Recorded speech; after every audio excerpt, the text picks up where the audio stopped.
તો હવે આ જ વસ્તુમાં સહેજ આગળ લઈ જઈએ કે વિકિરણની તીવ્રતાનું એક નવું સૂત્ર શોધાયું. વિકિરણની તીવ્રતા કંઈક આ રીતે રજૂ કર્યું કે જો વિકિરણ ની તીવ્રતાને એક બીજા સૂત્ર વડે સાંકળીએ તો સૂત્ર આપ્યું I = ρc અથવા c ρ. ρ એટલે શું? તો ρ ને કહેવાય ઊર્જા ઘનતા. અને જો વિદ્યુત ક્ષેત્રનો સંબંધ વિચારીએ તો આનું સૂત્ર I = ε0 E² RMS × c. વ્યવસ્થિત લખી કાઢીએ તો I = c ε0 E² RMS. એક અગત્યનું પરિણામ છે, દાખલા માટે ઉપયોગી બની શકે એટલે એને બોક્સ બનાવી દઈએ. હવે પછીની માહિતી એવી નીકળી કે વિદ્યુત ચુંબકીય તરંગની અંદર જ એક નવું નામ જેને મારે એક સ્ટેપ તરીકે ઓળખાવવું છે, તો એ વક્રી ભવનાંક લખી દઉં. તો વક્રી ભવનાંકનું સૂત્ર શું થાય? તો વક્રી ભવનાંક એટલે નોર્મલી આપણે કહીએ તો n વડે લખાય. બોલવું હોય તો c/v કે તરંગનો શૂન્યાવકાશમાં વેગ ભાગ્યા માધ્યમમાં વેગ, આવું લખી શકાય.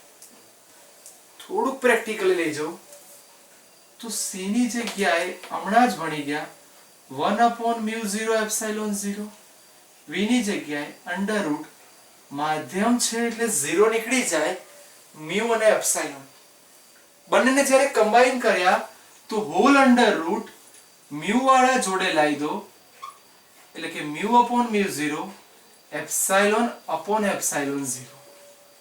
અને જો બંનેનો ભાગાકાર કરી કાઢીએ તો એક સૂત્ર આવું બન્યું μr ε/r, જેને સાપેક્ષ શબ્દ દ્વારા જણાય. કોઈ એવું બી કહે કે સાપેક્ષ પરમિટિવિટી, કોઈ એવું પણ કે સાપેક્ષ પરમિએબિલિટી, તો પણ ચાલે. સાપેક્ષવાદ અહીંથી સમજ થાય. આના ઉપરથી એક સૂત્ર ફાઇનલી n = √μr k, કેટલીક વાર એપ્સિલોન r ને k, ધેટ મીન્સ ડાઇલેક્ટ્રિક અચળાંક તરીકે પણ ઓળખવામાં આવે છે. એક એવી શોધ હવે થશે કે જેને તીવ્રતાના આધારે કહેવાય. બહુ જ અગત્યનું નામ, ધ પોઇન્ટિંગ વેક્ટર. પોઇન્ટિંગ સદિશ, સદિશ એટલે વેક્ટર. એનું સૂત્ર બહુ સરસ છે, યાદ રાખવા માટે. સદિશ S = સદિશ E × H.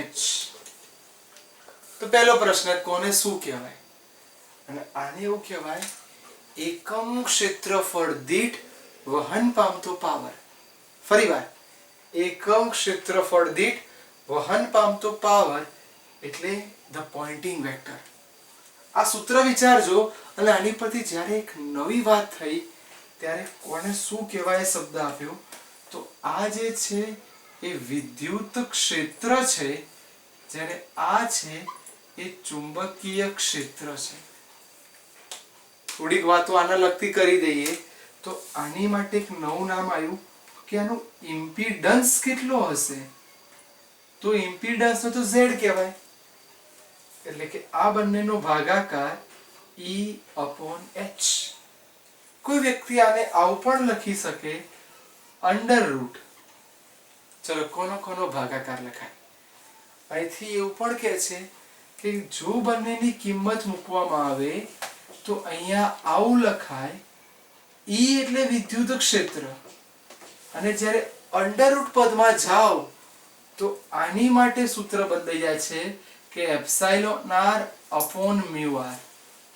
રેફરન્સ તરીકે લખાય, ઇન્ટુ ε0 એટલે કેટલાક આને આવું કહે છે ε/μ. આ રીતે બી લખી શકાય. છેલ્લા બે નામ કહી દઈએ, જેને અનુક્રમે દબાણ અને વેગમાન તરીકે લખીએ તો બંનેના સૂત્રો કંઈક આવા છે કે દબાણ અને વેગમાનને સમજવું છે તો વેગમાન એટલે P ઊર્જા ભાગ્યા C, યાદ રહી જશે. યાદ રાખવા માટે બોલાય CPU અથવા PUC, ગમે તે યાદ રાખો. જ્યારે દબાણ લખવું છે તો એની માટે S/C એને પ્રેશર તરીકે લખાય. તો મેં તમને 2 કે 3 સૂત્રો કીધા, એનો તમારે વધારે યુઝ કરવાનો. એક દબાણ અને બીજું છે વેગમાન. તો પોઇન્ટિંગ વાળો કોન્સેપ્ટ થોડોક નવો છે, જે ચોપડીમાં અવેલેબલ નથી, એટલે ધ્યાનથી જોજો અને એનો યુઝ કઈ રીતે થાય એ ખાસ શીખી લેજો. તો આ હતા કેટલાક સૂત્રોની વિશિષ્ટ સમજવાળી રજૂઆત.